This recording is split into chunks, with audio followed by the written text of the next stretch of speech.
9 months is such a long time. 9 months is such a long time. And who runs away for 9 months and comes back and say, yo, please guys, you guys should subscribe? Who does that? The audacity. I know, I did that. And Tinola did that. I'm so sorry. Shake your kole. I beg you people. I know 9 months is such a long time for and you want me to run away from the page that she said she was going to be consistent with. Jesus.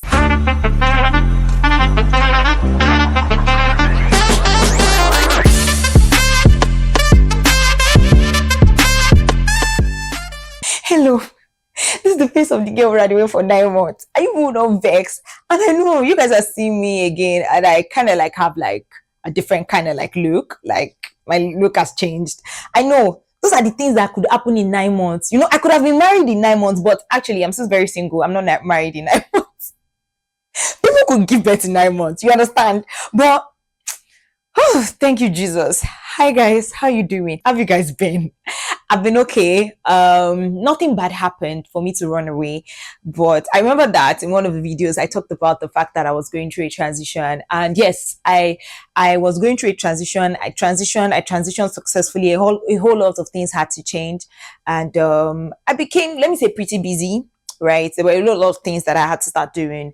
It's not that see, I don't have an excuse, because it's not about me giving an excuse. I really don't have an excuse, because if I wanted to like keep shooting videos and keep putting out videos there, I could have. It could have just taken a little bit of stretch from me and probably like a discipline, to do it. But no vex, even no vex. But yes, I am back again, and by the grace of God, I don't even know if I am going to be consistent. But one thing that I promised myself to do is to take a step and another step and another step. Right? It's a weekly video, and I promise to keep to that every Saturday. But so this is the first video.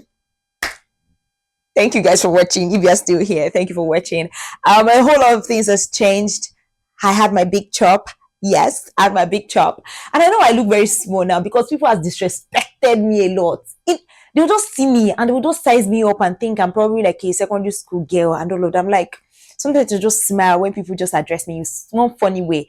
I'm like, I don't have energy to be telling you whatever. I will just move on with my life. I shall know I will not jam you again. So I will just move on, and you don't need to know anything about me, right?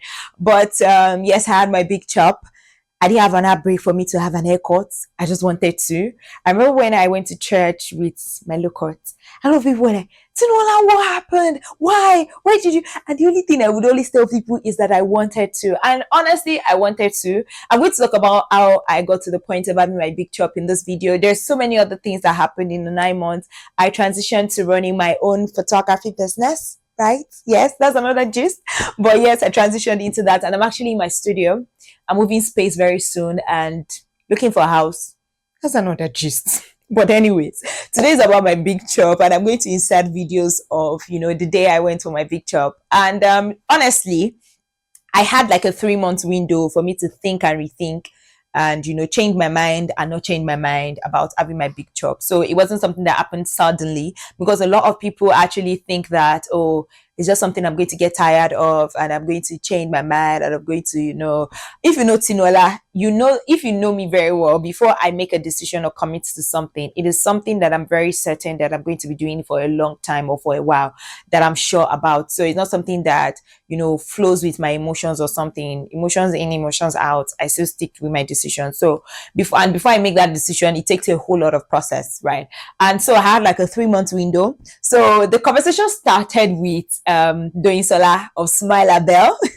Doinsola was having a conversation with me, and I was asking if I would love to transition to natural hair. And I know that our own, perspective of transitioning does not mean having an haircut, right? It's just transitioning, still keeping your hair and all of that. But for me, it was having an haircut, and I can never think about it, right? I can never think about it. If I want to transition to natural hair and still keep my hair, right?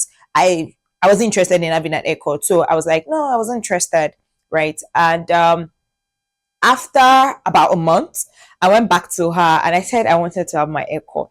And yeah, I think, was it about a month? I think so, thereabouts. I can't remember. But it was about a month or thereabout.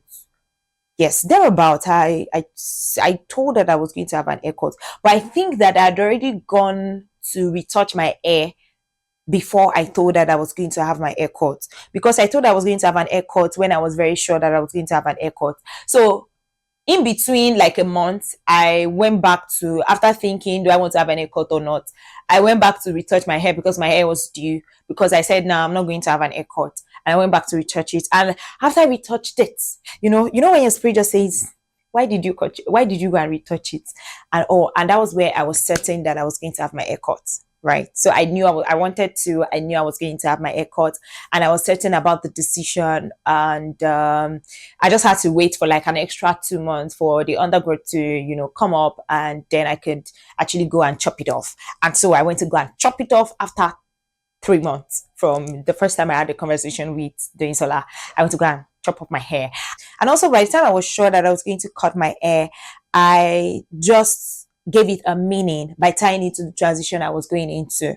Right. So I was like, okay, I'm very big on personal branding. So I was like, okay, I think I could, put this as my identity, or make it part of my identity, being on low cut and all of that.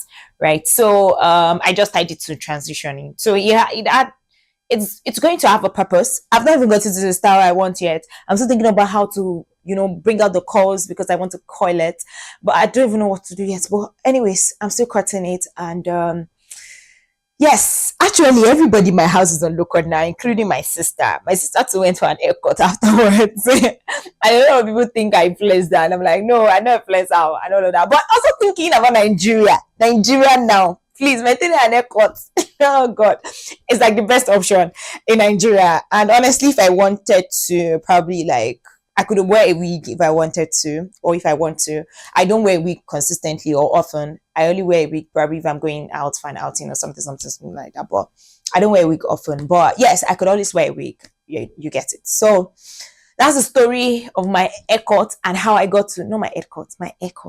How I got to have my haircut. I got to the decision. It's not something that's going to change soon. So you're going to continue to see my face this way, right? And so on. So guys, I know I've accused myself that how dare me come and tell you people to come and subscribe, after running away from 9 months. But you people will not look at my character, you not look at my bad character, you people subscribe, right? So thank you very much. Encourage my very little step, right? So that I would keep it consistent. But regardless, I would still be consistent. I would try to keep taking my steps, my baby steps, and be consistent. So thank you guys for listening to this episode. Subscribe, like, drop a comment, Yeah, thank you everyone, everyone. And see you next Saturday.